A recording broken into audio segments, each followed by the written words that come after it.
Yeah, so today is the second Future of Coaching webinar. In general, this particular webinar, we have talked about things about technology, neuroscience, quantum science, spirituality, whatever. But generally things which are not part of the core curriculum or the framework of coaching as is laid down by CF or other accreditation agencies such as the MCC. Those are handled on the fourth Wednesday every month by Cindy. And in between, we have a colloquium, which is about dialogue. So this is really, in a sense, looking ahead, if we could, in terms of what we think would be the trends. Today, it's not quite that, but it's an area which we believe is extremely relevant and critical to coaching, which is about assessment techniques that we use synchronous with coaching for various purposes in terms of evaluating the personality or whatever the total holistic presentation of a person who's being coached, so that the coach can have a better idea how to approach them, to be able to make them more aware, present it to them, psychometrics and various other kinds of devices. And also during the progression of the coaching journey, to be able to evaluate what the shifts are. Some of these, of course, are pretty expensive, and therefore they might just usually be used for companies, by companies for their sort of selection of people who need to be coached at leadership positions to figure out what are the areas in which they might require coaching. There are techniques and ways to approach that. Some of them about team in terms of 360 viewpoints about the person. Some of them are more about personalities from a psychological point of view. In addition to presenting you with the variety of options that a person has, a coach should at least be familiar with, if not necessarily be absolutely capable of handling it or certified in it. At least if a company asks, okay, do you know what Hogan is or Harrison is or Belbin is or whatever, Barrett is or whatever, you would be able to intelligently say, yes, I know what it is. It may or may not be certified, but you might have some idea about how to use that. So today, Suman is going to cover, it's a very vast subject. So in about an hour, maybe we can spill over a little bit of time if you guys are willing to stay on. She would cover various aspects of it, present you with some free online resources as well, which can be used for assessment. And if there is sufficient interest, and if you people get back to us and say, hey, this is an area that we would like to know more about, we could always organize additional sessions. And in a later point in time, we are also planning to have separate programs which could qualify for ACTP under the banner of assessments, which are in sync with the coach competencies. So without any further say, Suman, welcome to this program. And so if you could just, Suman, by the way, she's a TCC coach, and currently she's in mentoring and training with us, just completed the program to become an MCC very shortly. She will be an MCC, I'm hoping, in the next month or so. And she has been in the coaching business for quite a long time. As far as I know, she also heads the APAC, or used to head, I'm not quite sure in what position, the president of that coaching organization. She's pretty active in the coaching space. So Suman, if you could just briefly introduce yourself and start on your presentation. Thank you very much indeed. Thank you so much, Ram. You're able to hear me okay? Yeah, absolutely. Wonderful. So, as always, delighted to be part of the offering from Coacharya. Very happy to be here. Many of you, I have known you personally as well. So, welcome everyone.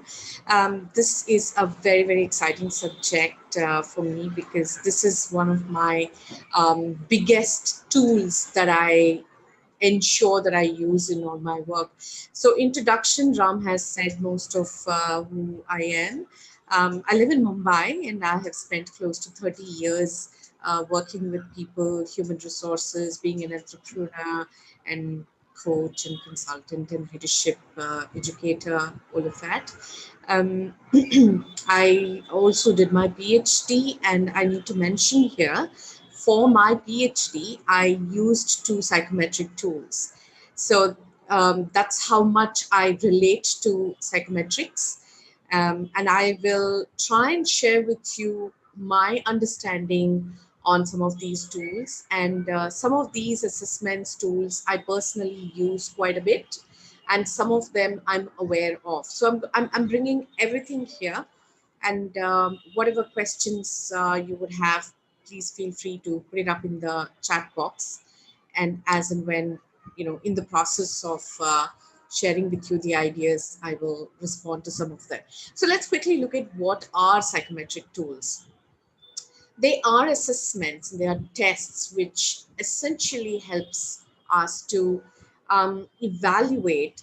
Why the word itself seems a little judgmental, opinionated, but this, I think the word is appropriate to say that it gives us an understanding of the person who we're going to be working with. And very simply, many of you would also relate to this. you know any kind of physical fitness that we want to get into. Many of the fitness consultants encourage us to get a complete body profile done. They say get all your blood tests done and all the vitals checked and everything else. So similarly, from my perspective, any of the psychometric tools that you use, the reports that you're able to sort of make that part of the conversation with your coachee client.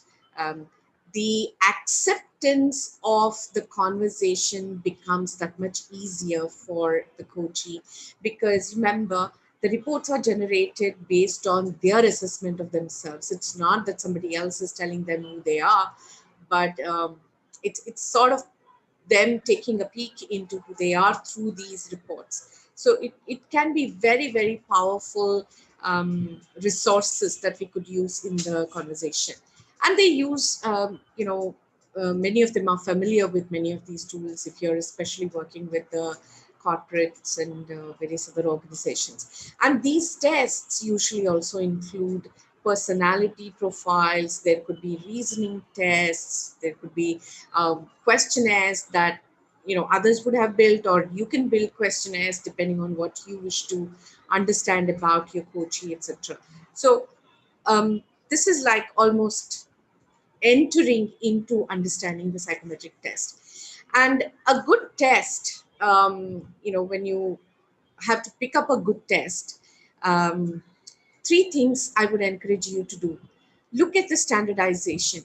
So, standardization is more to do with how many people have been administered a particular test or a tool.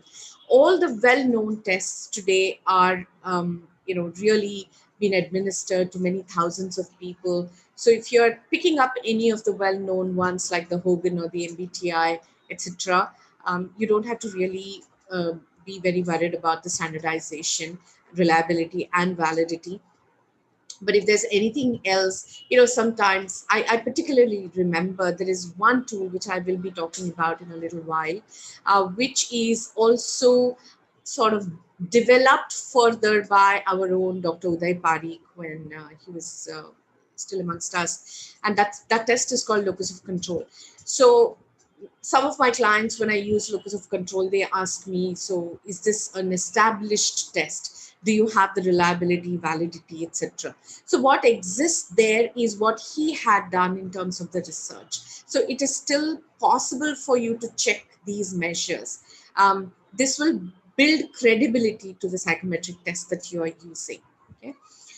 The area of focus today, there are plenty of tools available, plenty of tools. But I'm trying to sort of um, share with you those which I personally have seen being used extensively in our work, that is coaching. So I'm sort of putting it into like four buckets.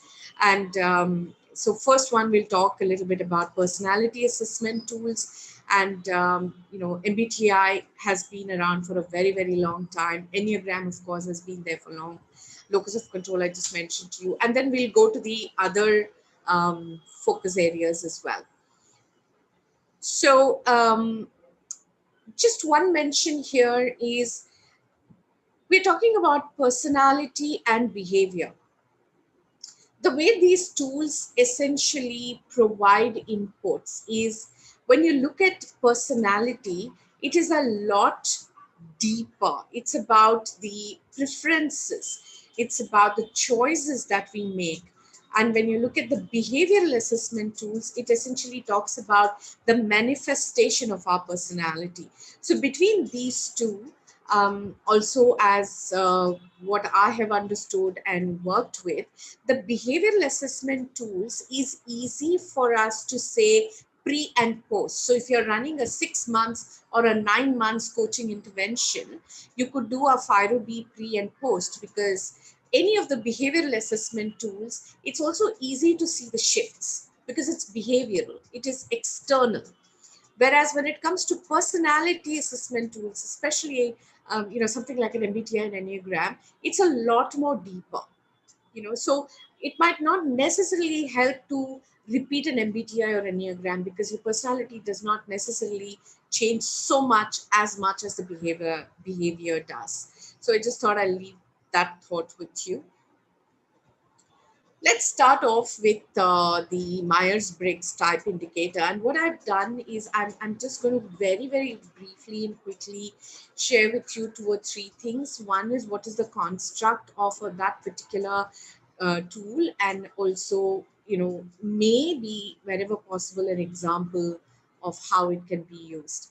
So Briggs type indicator is one of the most familiar, most used tools across various developmental initiatives. And they provide an introspective self report. So there's a questionnaire that your participants can take, your coachee can take, and the reports get generated. And in India, um, people like me, we always go to one organization, which is Anahat, to generate MBTI reports. And it's always best to go to them because it's a very established standard, validity, reliability, all established kind of a report that they provide. And they have multiple options. They have for individuals, they have for functional teams, they have organizational report. Depending on what issues your coachee wants to work with you, you could possibly also select what report would be useful. So, what the test actually helps us to understand is the four categories of the personality. So, your coachee could be operating either as an introvert or an extrovert. And what this essentially means is, he or she draws a lot of, energy from within. So the introversion person is quite capable to do the reflection, introspection, and if that's required, journal writing and all of that is required as part of the coaching engagement. An introverted person relatively feels more comfortable to sit and think and reflect, etc. A person whose extroversion um, tends to draw energy from the others, so they like to have conversations, meet more people.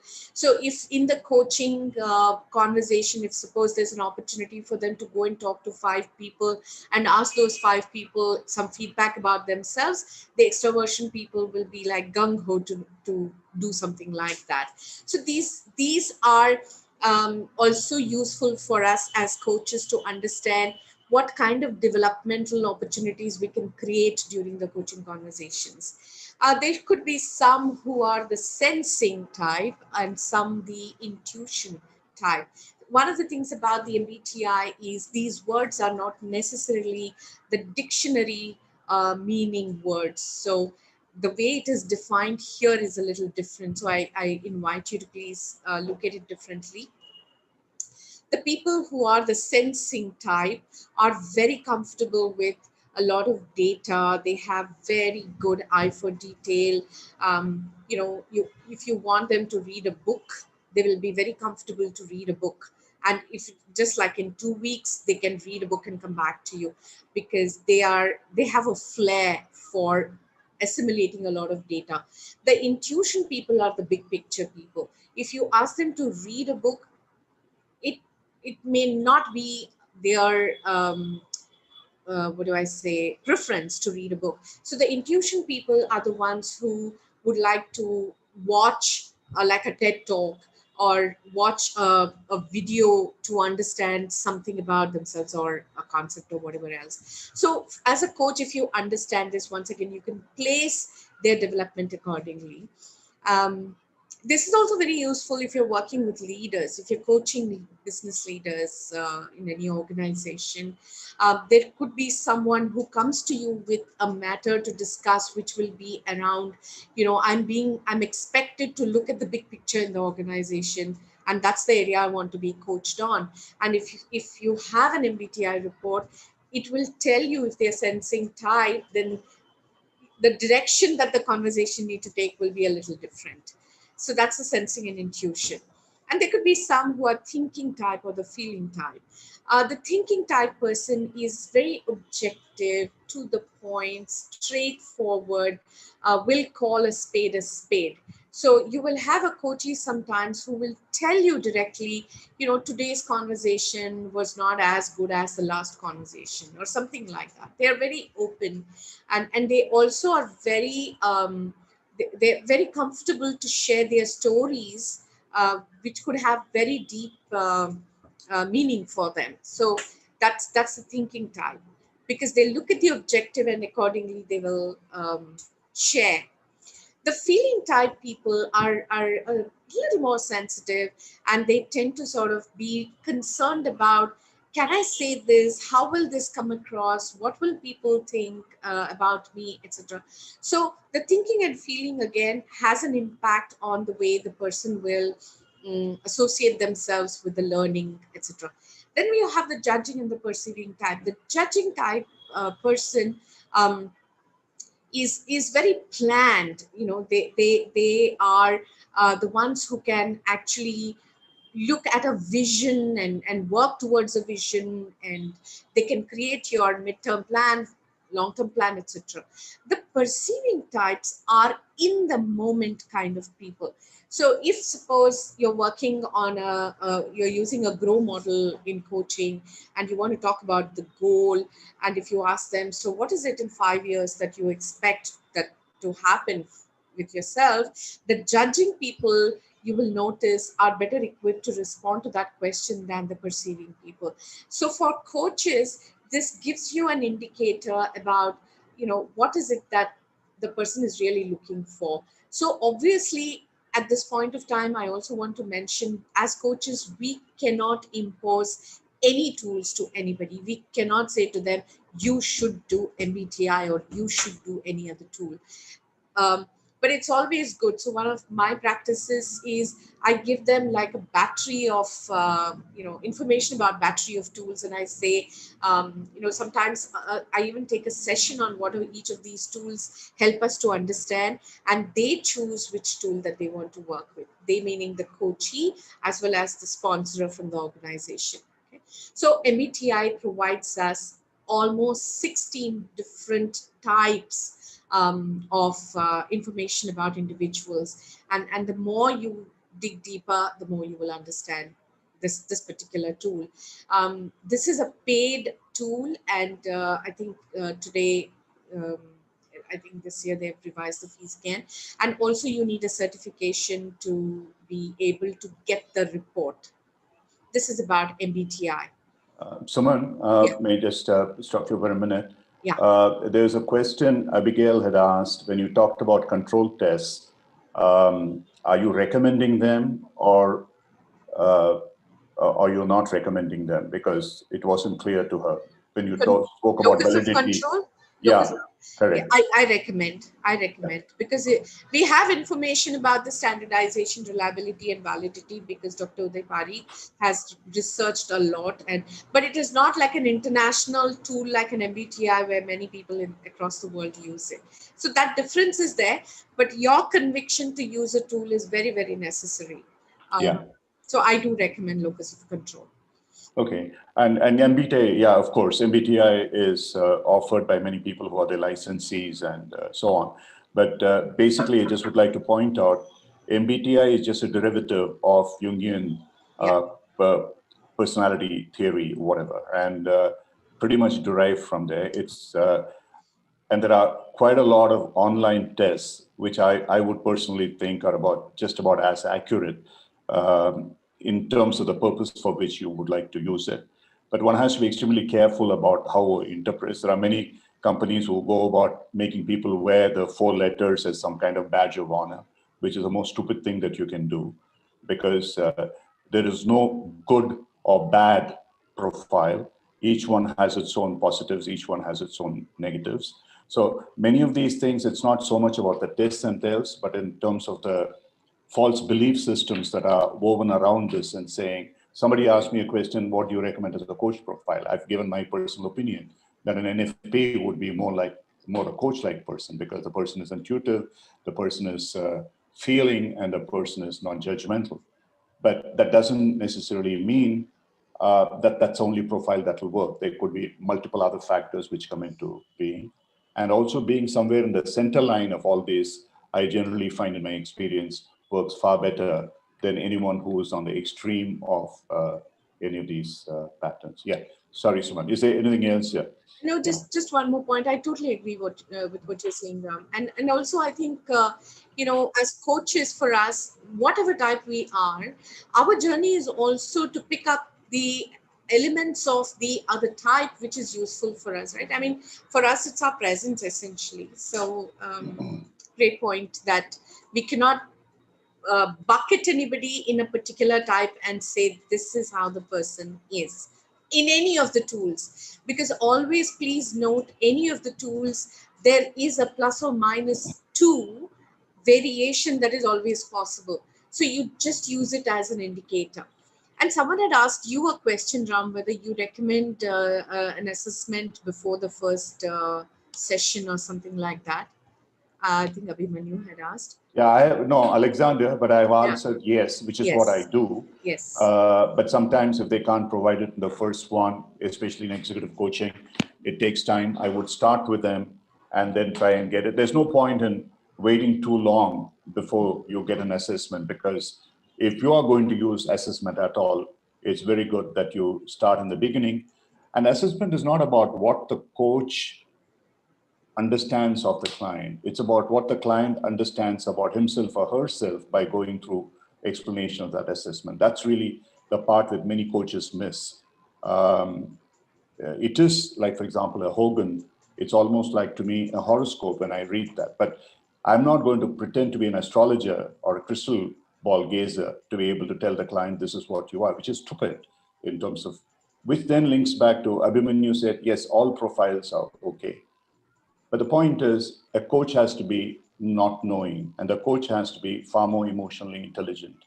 And therefore, if I were to choose between a J and a P, and N and thinking or a feeling F and a T, I would prefer being a F and a P, which would be more in terms of coaching competencies than a person who's cognitive and a person who is judging. So yes, certain profiles do work better with certain things. I mean, these are all personal opinions. We can keep talking about them till the cows come home. We won't get anywhere. Anyway. Yeah. Okay. So should I just go ahead then? Yeah, please. Okay. The next tool that I want to talk about is Enneagram, which is again another personality tool. Ram, you need to really hold me back on this on time. Yeah, so you have exactly 3 minutes, Suman. Don't go any further than that, Yes. because you're Okay. halfway in time. Yeah. Okay. Thank you. So Enneagram is a system for personality development. Very, very old system. So people can take a test, and there are many, many, many tests available on Enneagram, and it sort of helps us to understand essentially our personality type more from how do I respond to the external stimulus. So we have developed habitual response patterns to the external stimulus, and the habitual response is what is our personality type. So it's quite profound as a system, and at least in my experience, many people who have worked with Enneagram have found that they can really, really go very deep if they wish to using this particular system. And a lot of organizations are now becoming aware and wanting to use Enneagram as part of the coaching engagements. Moving ahead, I want to talk about the locus of control. I mentioned this, I think, 2 or 3 times. And there's a reason I've mentioned it so many times, because this is one of the tools which is freely available. You don't need really a certification on locus of control. And the test is available. Any of you who can access, there are many other tests on locus of control internationally, but in India, you can just pick up Dr. Uday Parikh TV Rao's psychometric assessments book, and you will get the test there, along with the scale and everything else. So locus of control is also, it can be very powerful. This is one of the tools I had used for my PhD research as well. So what this talks about is, am I internally focused and externally focused? And when it comes to the external focus, it also measures two things. One is, am I externally focused to sort of put all my issues on people? It's almost like, do I get into blaming people, or do I blame circumstances and luck? So when you're working with this, during the conversations, the coaches are themselves able to see where is their focus and how it is not helping them to overtly depend on other people for their success. I'm not talking about effective teamwork, and all that is very necessary, but blaming others for what they are not able to get. So locus of control helps in both these measures. Interestingly, you could have a coachee whose internal locus of control can be extremely high. And the challenges they will face is they're not able to delegate effectively, they're not able to do effective conversations with the teams, and many other things. So how locus of control report can be used is, and this report is just like a one pager, because you just get 3 scores. So it's also very easy for the coachee to relate to. And so how you use it is, at least this is what I do. I leave the scores with them if they have chosen to work with locus of control. And as they're speaking, I tend to ask them, so where do you think this particular thing that you mentioned just now sits on these numbers? So they're able to see, how to work with this. Very powerful, very, very simple. So this is locus of control. Um, let's move on to the next set, which are behavioral testing tools. Many of you would be familiar with FIRO-B. And FIRO-B again is used by many, many organizations. They're very familiar with FIRO-B as a tool. I have worked with organizations where they have even, changed the language of the questionnaire, and that also has been validated and all of that. So they're very familiar. So it will be easy for you to recommend FIRO-B, especially in many of the government and public sector organizations in India. So what FIRO-B stands for is fundamental interpersonal relationship orientation. How do I fundamentally orient myself, with the others in relationships through my behavior? So here I'm only presenting the behavior test. There is also another test called the feeling test, where a lot of counselors tend to use the FIRO-F. FIRO-B is used a lot in coaching and training and facilitation and all of that. So Dr. William Schutz, who initially put together this test, he said that every human being has 3 basic relationship needs. The first one is the need for significance. The second is the need for competence. And the third is the need to be liked. And he said, irrespective of who you are, you will have these 3 in various measures. So the FIRO-B was built around these 3 basic needs, relationship needs. And what it measures is that in every relationship, I am expressing a behavior, and also I am wanting a behavior from the other person. So it measures these two elements.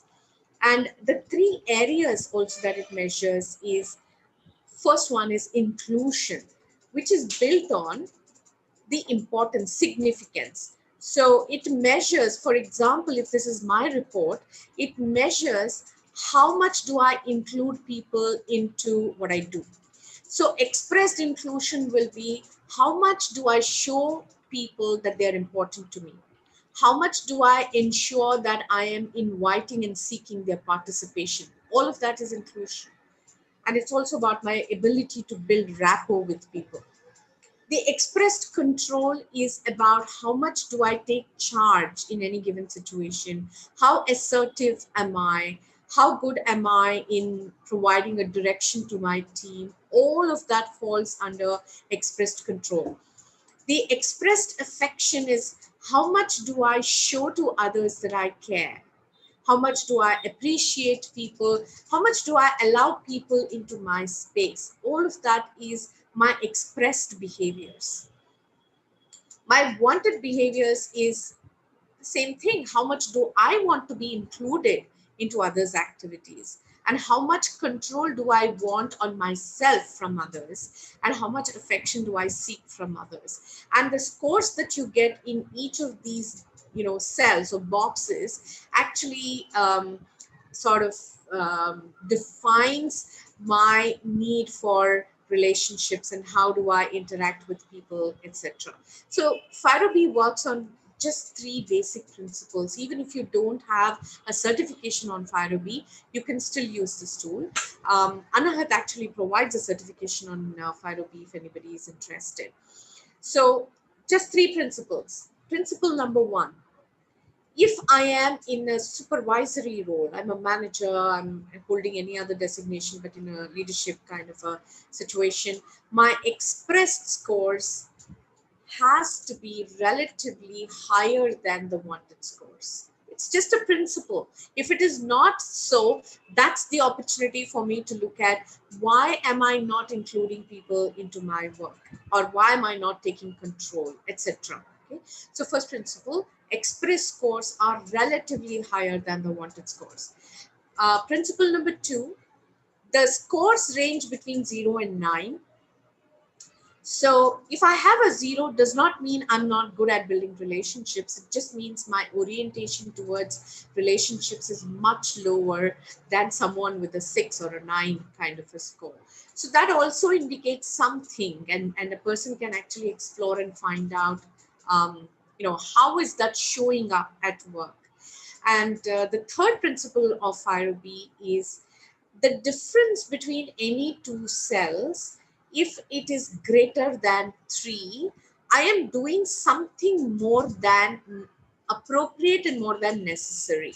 So when I use this in my coaching conversations, if my coachee is willing to work with FIRO-B, I share with them these three principles. And I have seen that they are very comfortable using FIRO-B tool because it gives numbers. And for a lot of them, numbers speak a lot. And also I've seen if one of the coaching requirements that the coachee wants to work with, let's say she comes and tells me, Suman, I feel a lot of times that I'm not assertive enough. I don't call out when, things matter, etc. I ask them to look at the expressed control score. And in my experience, and I have done thousands of FIRO-B testing, in my experience, the expressed control score for a person who says my assertiveness is very low tends to be much lower. So they can relate to this easily, and it's very, how do I say, very easy for us as coaches to work with and for the coachee to understand. So this is FIRO-B. And again, you will get the reports from any of the known, Anahat will give you the report, and we have also developed a report. So it's quite possible for you to get the reports around this. Can I go ahead, Ram? Is there any question from anybody on FIRO-B? Yeah, not specifically on FIRO-B, Suman. There were some questions. For example, this you might like to answer. Someone with a J profile as compared to a P profile face any challenges in terms of being in the moment and in the present as part of a coaching conversation? It's interesting that all of us will have some element of what do I need to do to be present? All of us have this question. And if I'm a J, it is indicative that I'm so much present in my head, planning, thinking, analyzing, uh, being logic, etc. It just takes a little longer for me to get into my space. It's possible. It's definitely possible. But it's the mindfulness practice. Yeah, and one thing that I would like to just add as well is that by definition, the J also means that you could be carrying biases. And so that makes you more judging, which in turn, again, may take you into spaces which are not necessarily present, multiple things. However, there are two things which are pretty much myths about these personality tests. One is very often I have been told by expert practitioners of these that, and this is what Jung postulated, if you read his book on personality theory or whatever that is called, where he talks about the first three attributes, extroverted versus introverted, thinking versus feeling, and intuitive versus sensory. MBTI, Myers-Briggs added the last one, judging and perceiving. It was not part of the original mix of Jungian 3 into 2. And where he says, actually, it would be dangerous for me to try and shift a person from a thinking to feeling profile or vice versa. And it almost sort of implies that might create serious traumas in the person, or the person would be in some way disabled and so on and so forth. And then I'm a fan of Jung. I wouldn't say I'm a student of Jung. Then when I looked at many of his later works, he himself has contradicted that. But if someone reads the original theory of personality, and that is what it says. And so many people who work with MBTI seem to think that it's like a part of a DNA. It is not. I used to be a high STJ, and today I'm somewhat NFP, and I have become, over a period of time, more of a borderline. Pretty much anybody who works in a hierarchical corporate kind of an environment, by the very fact that you are forced into following that system, you are likely to be a sensory thinking and a judging person, because that is what you need to be if you want to be successful in that environment, at least traditionally in that hierarchical sense. So I did my own documentation, and I have found this is verifiable from the MBTI site, that if you take a large percentage of people, you would find, forget about E and I, and if you take the other three, the combinations, the STJ would be twice the statistical average that you would expect. You have 16 personality four-letter words. So that means if you eliminate the E and I, the others should be around 12% each. But STJ, if you look at it, would be close to about 22 to 24. So there's a very high preponderance of STJs, and that is primarily because of many of the people who come and take these tests are in somewhat of a, let's say, an industrial or commercial environment or whatever that could be, and that's what it fosters. However, if you get out of it, and I've seen many people, I have measured this, I have measured it for myself, then when you get into a space like training, coaching, and these kind of things, and when you forcibly change yourself, or if you have traumas which change you, your personality profile changes. I mean, I know this is controversial. I've talked about it to some people, many people do agree, but I'm not sure that there's any kind of great amount of research which is done on it. I don't know, Suman, if you are aware of any. I don't know of any research on that one. Yeah. Yeah. Okay, so these were some of the questions. I'll come back to you next break that you have. Yeah. We just have about 15 or 20 minutes to go, Suman. Yeah. Of course, we can stay on a little longer. Okay. So another behavioral tool, maybe some of you are also familiar with, is called the DISC profile, PPA.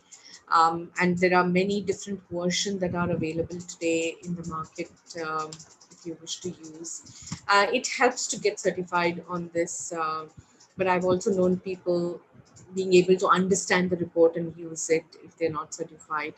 your call individually. What it covers is again these four, domains, if I may use the word.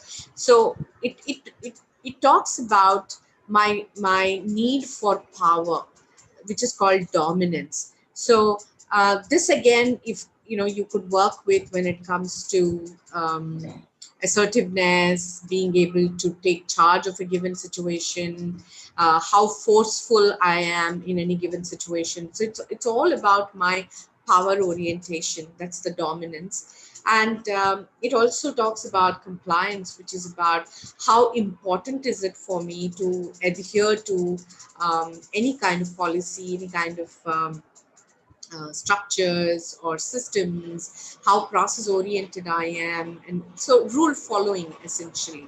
So it also measures that. What it also measures is my ability to influence people, how friendly I am, how much do I reach out to people. And you will notice if many of you who are familiar with this and those of you who will want to use it, somebody who will have a very high score on dominance, you will also notice in the conversation they will just take charge of the whole conversation. So that's why it's also like a behavioral tool, because you can sort of learn and change. So I spoke about dominance, compliance, influence, and the steadiness is about the pace, which is also how firm am I going to hold myself to something. It's also the how sustainable am I when it comes to any of the situations. So if I have a very high score on any one of these, so obviously my whole personality, the way I will behave with people, will also determine, which of these is high for me. And especially when you're working with leadership, these two are seen more closely, which is dominance and influence. And at least in my experience, many coaching conversations have focused on how do I either increase my score on dominance or increase my ability in dominance or decrease it a little bit, and how do I increase my influence. And there could be some people who may have just one of these elements the highest as their preference. Then it's a good conversation about how are you managing the other things. And if whatever is high, you will notice it will come across in every conversation they do, every decision they make, even the way people see them. And if you're working with senior leaders on, let's say, some strategic elements, if they're coming and asking you, how do I start looking at the big picture? How do I create a vision and things like that? Then, if you have to choose between a few of the tools, then between the DISC and the MBTI, maybe MBTI will be more useful. So you will also be able to choose and recommend the tools depending on what the objective of the coaching engagement is. So this is about DISC, and you can actually plot and see where the person falls, and accordingly maneuver that conversation with the coachee. Now, Suman, you want to add? sorry to Yeah. butt it. Disc is by Marston, right? Yes. Okay, I mean, just some fun facts. Marston is a guy who created the Wonder Woman, Oh, the comic, and he's also the guy who invented the lie detector as it's known today. And he was an FBI investigator. And his passion was about understanding people. So he wrote a book, which is fantastic, actually, yeah. very interesting to read. And he was the first person who introduced this concept of picking up adjectives, and based on the adjectives that you pick, DISC works on that basis. Several others work on that way, rather than asking you situational questions. Yeah.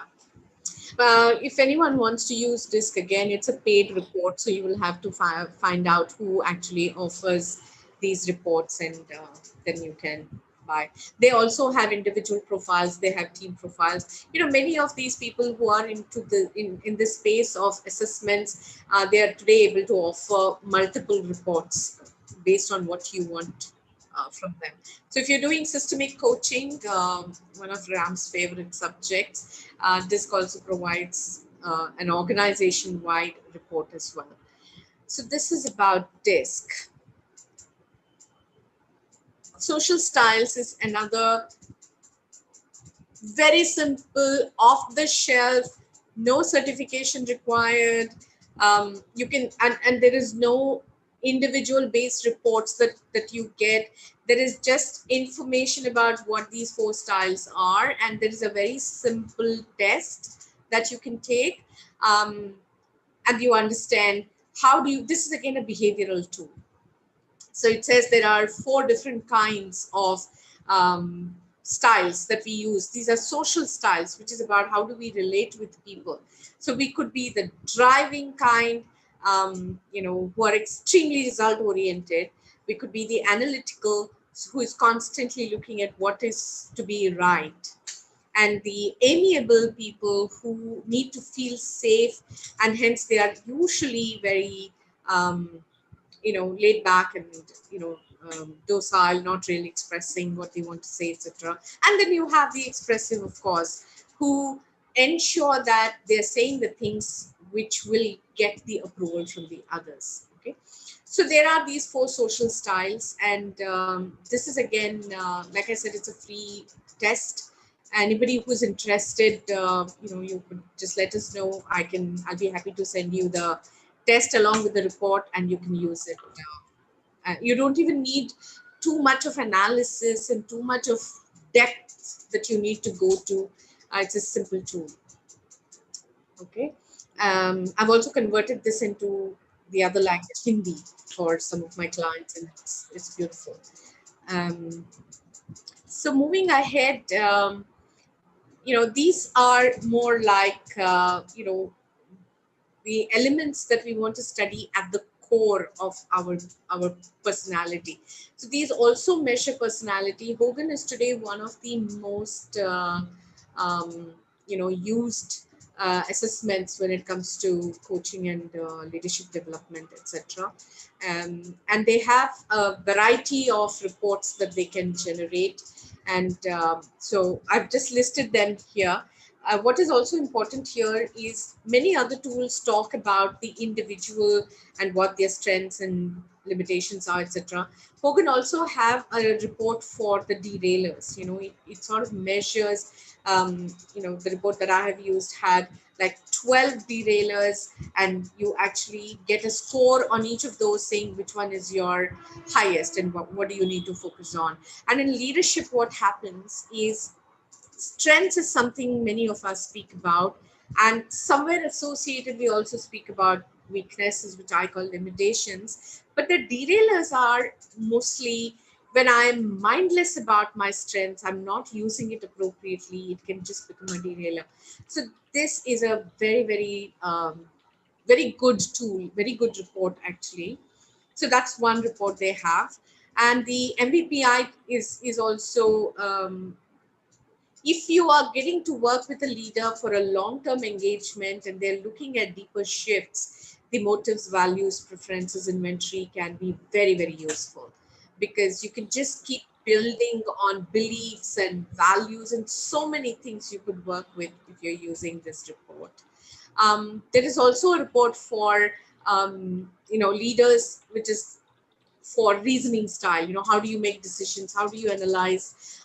Personally, I haven't used this much. I don't know, Ram, if you have any further idea to this. Sorry, what was that? The HBRI, the Hogan Business Reasoning Inventory. No. I haven't used it at all. I stick to just HPI, HDS, and MBTI. Yeah. And they have the judgment reports, which actually puts all of this together. So if you want to do like a holistic approach to using Hogan, you can get it all together in one report, which they call the judgment assessment. So this is... Suman, just to, now that you asked me this question, I started using Hogan, Harrison, Luminger, Conferry, all these things, because organizations came up and said, this is what we apply. And I told them very clearly, look, this was some years ago, that I was not certified in any of them. I currently am certified in Hogan and Harrison both. But I was able to reasonably well use it for the purposes that even today, after having gone through the certification, I do.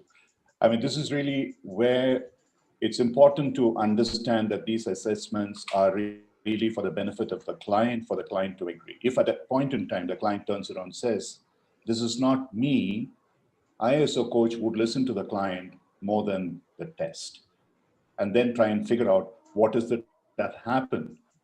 Whether it was the client's mood at that point in time, it was an independent sort of individual test, or when it was being perceived by a number of people, were there other biases that were coming in establishing them. Having said that, I find that in most of these tests, Hogan, Harrison, etc., there are certain elements, like for example, in Harrison, what is called the paradoxes. In Hogan, it could be called the derailer. For example, the HTS talks about the dark side or the shadow side of Jung, which is about under stress that you might be behaving in a particular manner which might not serve you. So it's good to sort of present it to the client and say, hey, this is what it says. And there are certain, I don't know which part of report this is, Hogan used to put in colors, the green and the red, and the dangerous ones are in the red, which are derailers and so on. Luminger used to do that. So then ask the client to talk about it, which then comes back to the very basic, which you didn't touch upon, but I'm sure you're very, very familiar, is a Johari's window, which was developed as part of OD under Kurt Lewin by the Joe and the Harry, who were part of the OD movement. And it's about the window, the facade, the blind and the dark windows. And the key that you're really looking for in many of these tests, the Harrisons and the Hogans and everybody else, is really that part of that blind window, which you do not know, but other people are able to figure out. And therefore, many of these tests have much greater validity if they are done as a 360 than individual. Again, what I'm saying is a bit controversial because assessment people do not like to be told that. Their marketing efforts are based on other stuff.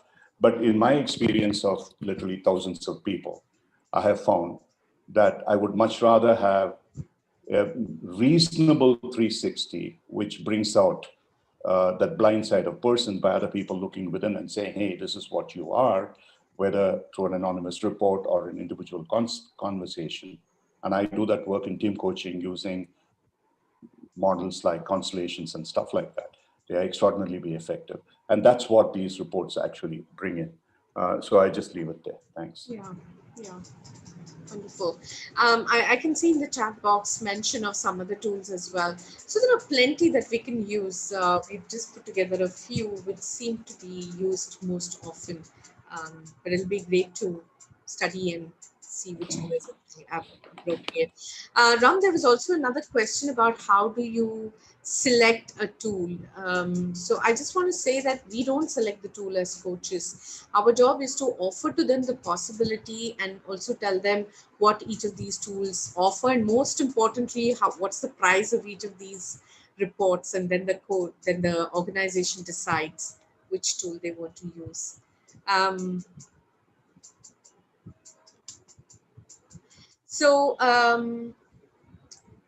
The Harrison is something that I have personally not really worked with a lot, but Ram, I think you mentioned Harrison a couple of times. So would you want to share something around Harrison? No, really. They all, Hogan, Harrison, some of the things, Suman, I'm sure many of these people here, because they are very knowledgeable about these. Unlike looking at extremes, they all sort of give a range in let's say, a score of 10, somewhere between 4 and 8 or whatever it is. That's a safe space to be in. If you are too low in a particular attribute, that doesn't serve you. But if you are too high as well, it doesn't serve you. So the effort is trying to sort of see where you are in the middle. That's one. And again, all of them, when they especially applied through the 360 lens, they would come back with definitions of especially the blind side and also the hidden strengths in a sense. But far more important in a coaching conversation would be really the blind side. And again, using the blind side as a helpful tool to open that window for the client to look in and see himself or herself. And that's the purpose, really, of any of these tests. That's all I would say. There are multiple. Somebody mentioned about some LCP. I'm not familiar. I'll certainly look into it. It's a good learning for me. But in general, I mean, there are about probably half a dozen really good quality tests out there. Yes. And I'm sure you know my favorite, you are familiar with that too. It's a Indian origin, Ashok Malhotra's, and Yes. I love that. Yes. And I find it so beautiful in terms of diagnosis, far better than much more expensive tools like Barrett and so on. Like you said, Uday Parikh's kind of stuff. If people know how to use it, probably you don't need to use anything else. Somebody asked me, what are the tools that I really would you suggest? In fact, if you buy Uday Parikh's book, I think the entire thing is available there in that book. So Devarajan Iyer, I think, asked, what would you recommend for an ACC coach going to PCC? By Uday Parikh's book, it's a worthwhile investment. Probably there are many people who would happily give it away free. He's a man who defined HR in this country. People like him, Mr. Rao, and other people. So yeah, we don't have to go outside this country to be able to Yes. discover them. In fact, many others outside would be, they could benefit a lot from the information available here. Thanks. Yes, so that was the last one that I had also put up, which is the Yum for organization. So you mentioned, so excellent. So these are some of the tools. It's always good to also sort of combine a couple of them. Ram mentioned already. It's quite powerful if you can put together 2 or 3 to look at what exactly would be required by the coaching. So these are some of the tools available. Some are priced, some are paid, some are free. Use as per your coach's choice.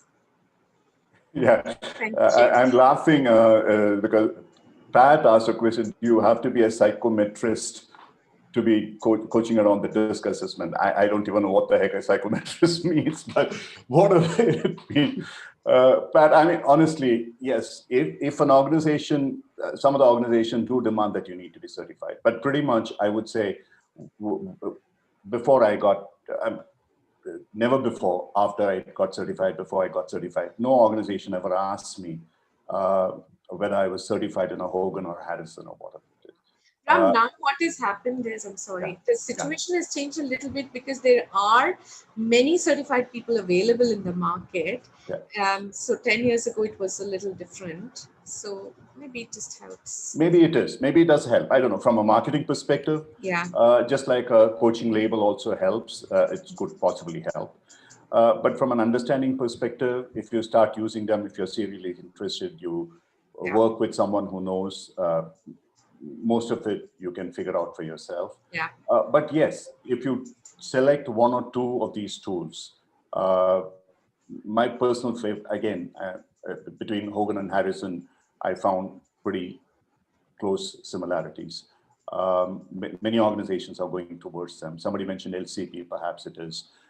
Yum is something, certainly it's fairly low cost to train, pretty low cost to use, much lower than most others. I find it extremely useful for individual and organizations. So these are some of the options that we can use, but the idea is more to present what these are about so that you get an interest. And somebody asked about a price list comparison. No, we don't sell them, so we don't have that. You have to go to the individual sites to figure out what it is. Anuradha asked, somebody else, Priya asked. So no, I don't even know what they are now. My information would be 2-3 years old. So that's it, Suman. Any last words? And Enneagram, I love Enneagram. It's a beautiful mystery tool. So I must tell you the story, Suman. I don't know if I told you. A few years ago, I think 2 or 3 years ago, after I had known Peter Hawkins for a while, when I called him up from London, I was staying, and he said, look, I can't come, Ram. I would love to, but I was there last week. I can't come again. So would you like to come to Bath? So I said, Bath, where the hell is it? He said, it's just a 2-hour train ride. So I'll pick you up and I'll take you home. You have whatever, tea or dinner or something. And the end, he cooked me fish. I spent about 4 or 5 hours with him, dropped me back. And then he took me to his garden where he had an Enneagram garden. And he was telling me how Enneagram works and what is the mystical origins of Enneagram and so on. So I've been a great fan. I have talked to you. You've taught me quite a bit about Enneagram. I understand a bit. I never understood the complexities of how one number interacts with another, and the triangles and so on and so forth, which I understand more. Each one of them, I think, adds some value. They have added value to me. Learning comes from multiple spaces. Yeah. So that's all I can say. But at the same time, nothing is better than letting the client tells you, based on the interpretation that you give that person. Don't tell them, this is what your horoscope means. Just tell them, this is what it is. It says, so what do you think? And let them come back to you and say, what is it that they think? And that is when the miracles happen. Somebody mentioned here, I think Pat or someone mentioned here, or I don't remember who it is. The point is that it's not for the coach to tell. It's not about the coach trying to lead the client, sort of force the client. It's for the client to move into that space. Yeah. Anything else, Suman? No, I mean, it's very useful actually if you have any report that your coachee is comfortable to talk about themselves. It can be a great beginner as well for the conversation. So that's all. And Thank I you very always much, use it. Suman. Thank you. Yeah. Thank you. And you did offer to someone about whatever, some social styles and stuff like that. Yes. So I'm sure you put your mail out there. They will contact you. Sure. So somebody asked about a password. Like Magda said in the beginning, there isn't a password. If you attended this program, now Zoom has developed so much of intelligence artificially that it's able to locate whether you've been there through the program. If you've been there through the program, when you ask for your password, CCU, you will get your CCU. So don't worry about it. And also the recording as well as the PowerPoint that Suman presented would be uploaded. The recording on YouTube and PowerPoint probably somewhere on the website. So just let us know. Okay. Thank you. The Wheel of Life. Okay, Wheel of Life is not quite an assessment. It's something, it's a much more futuristic tool we can talk about another time. Yeah. It's a phenomenally powerful tool, but it's used for a slightly different purpose. Okay. Thank you, guys. Thank you very much indeed. Thank you. And thank you, Suman, for an Ram. absolutely wonderful one. And if it's demand, you come back and present to us on Enneagram and how it changed your life. Thank you. Yes. Thanks a lot. Thank you. Bye. Thank you. Bye-bye. Take Take care. care. Bye-bye.